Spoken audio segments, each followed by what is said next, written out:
Hi everyone, it's Emma, and today I'm doing my manga wrap-up for the month of April. I tried to put on a cute manga anime-ish looking outfit for today, but it is so cold out for some reason, even though it's springtime and this is my April wrap-up.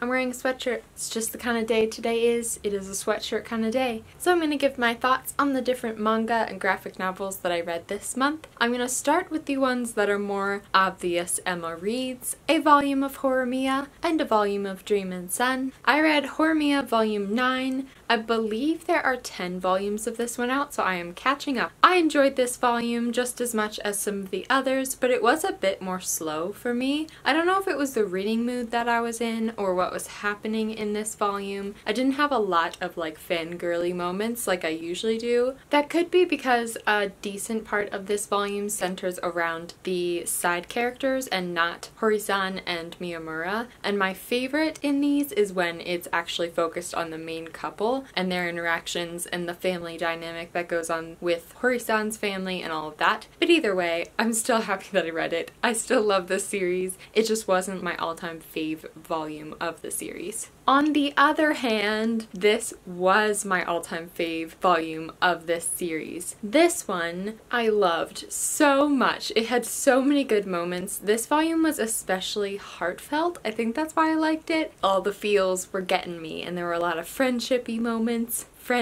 Shippy moments. It also was just really funny. Like, I found myself laughing out loud quite a couple times in this volume. So although I'm not particularly pleased with what's happening with my ships in this series at this point, I loved this volume. My ship is not sailing, and yet I'm enjoying the series so much. On the other hand, I started 2 new series this month. The first one is The Girl from the Other Side, and I read volume 1. I really enjoyed this volume. The art style is beautiful, but I wasn't really sure what the story was going to be about, and it has pleasantly surprised me about this world that is split in 2. There's like a dark side and a light side. The dark side is where the outsiders live, and they are apparently cursed, and if you touch them, then you yourself will be cursed. And the light side is like the regular world where humans live. Except there is this in-between period where it's kind of vague as to whether it is the dark side or the light side, and maybe the dark side is spreading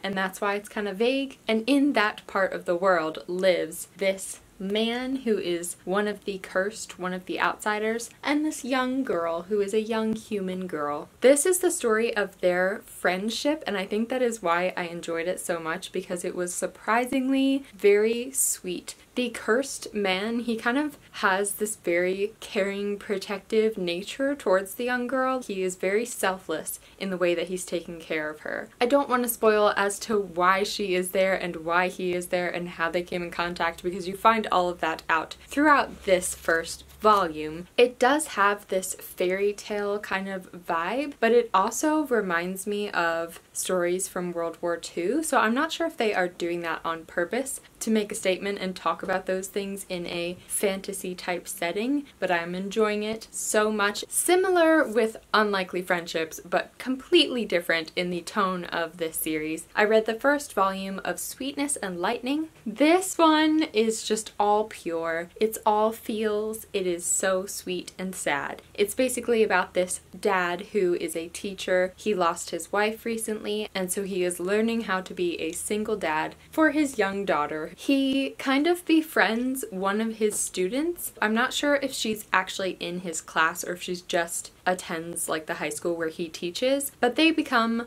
unlikely friends and they start to learn to cook together. She wants to learn to cook to impress her mother, who is kind of distant, who is always off doing her own thing, and he wants to learn to cook so that his daughter can eat delicious food again. I'm interested to see where it goes, because I would be very happy if it just stayed that they were friends, but I feel like the girl is going to catch feelings for the teacher man, but we'll see where it goes. This one definitely makes me hungry too. Like, I had to get up in the middle of reading this volume to get a snack. Next, I have a graphic novel. I picked up The Prince and the Dressmaker by Jen Wang. This is so adorable. I loved this graphic novel. I think I loved it most for the art style and the color palette. It is just so sweet and spring-like to me. Looking at all these different colors and all the beautiful dresses that she makes was really fun. But it was also the tone of this graphic novel. It is about this prince who kind of has this secret side of him where at nighttime he gets dressed up in these fabulous dresses and goes out in Paris as Lady Crystalia. And it is about this dressmaker who makes dresses for him. I liked the writing, and I especially liked the family dynamics and how that came in this. What has left an impression on me is the colors and the art style and the cuteness of like the way that their faces are drawn, because they got some cute faces. Some cute faces going on. Next, I have a reread, which is Sailor Moon Volume 1. I recently have been watching Sailor Moon Crystal, and it just inspired me to pick up the manga again. I've read this volume before, but I never continued on in the series. The first time I read it, I don't remember feeling so captured by it, but I am kind of obsessed with the art style. It's really sparkly and pretty. I don't know how else to describe it other than sparkly. I don't know. It's just soft and Sailor Moon. It's just Sailor Moon. I'm becoming Sailor Moon trash, which I always knew I was going to be, but it's happening. It is happening. I would be curious to know, those of you who have read and watched both, if you are a manga fan for Sailor Moon or an anime fan for Sailor Moon. Let me know down in the comments because I'm curious. I'm a little curious. I enjoyed this so much that I might watch the anime and read the manga at the same time. I have one more manga to talk about, and it is Your Name Volume 2. Now, I was really surprised when I read this because for some reason I had the impression that this volume was going to catch up to the end of the movie, but that's not true. So when I got to the end of this, I was still kind of surprised by where it left off, even though I know everything that happens because I've seen the movie. If you've not heard of Your Name, this one is about this boy who lives in Tokyo and this girl who lives in a small town, and they switch bodies when they go to sleep. It starts to happen that they wake up in each other's bodies and they have to live out an entire day as each other. They kind of start leaving notes for each other, leaving tips so that they can live in each other's lives without everybody thinking that they've lost their minds. This is kind of the story of the bond that grows between them and what the purpose is, why there's this magic going on. I am definitely enjoying the manga a lot more now that I have watched the film.